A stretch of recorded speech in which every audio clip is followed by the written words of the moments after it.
My phone rings is because someone got hurt really bad. Michael Street has a long law enforcement background. I was a detective. But art has long been in the foreground. You know, I always drew as a child. Street has blended his crime-fighting expertise with his artistic aptitude. He now aids criminal investigations as a forensic sketch artist. Provides a jump start for the investigation. It gives it something to start from. Either someone recognizes it, gives it a name so they can match that fingerprint later or that DNA. Not every criminal leaves behind critical clues to the crime, but even if he or she does, a composite sketch makes the picture clearer. The sketch that's already there helps corroborate that. So it's just another piece of the puzzle. Street helps piece that picture together by imagining a victim's memory.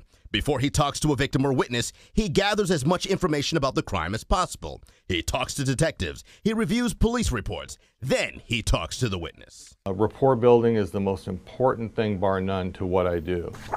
What he does is create the image of a suspect after he's explored the mind of a victim or witness.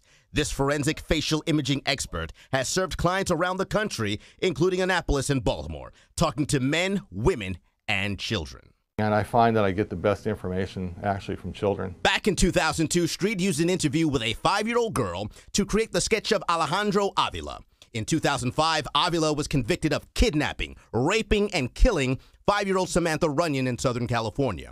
Avila snatched the girl, kicking and screaming. Her playmate, Sarah, saw the abduction. I had that person in custody within 2 days of that sketch. In my experience, the depictions are actually pretty close. Baltimore Police Detective Donnie Moses says composite sketches are just as critical as videos and fingerprints in criminal cases. They're pieces that help complete a crime puzzle. Helps us to identify these suspects and then arrest and then hopefully get a conviction. It's amazing how the sketch artist can take what the victim or the witness is putting out and actually put it onto paper. To help sketch artists like Michael Street transfer memories to paper and computer images, detectives say witnesses should focus on as many physical characteristics as feasible. How the person walked, how they were dressed, even down to how they smelled if you were close enough, to the way they sounded, and then, of course, to what they looked like, the facial features.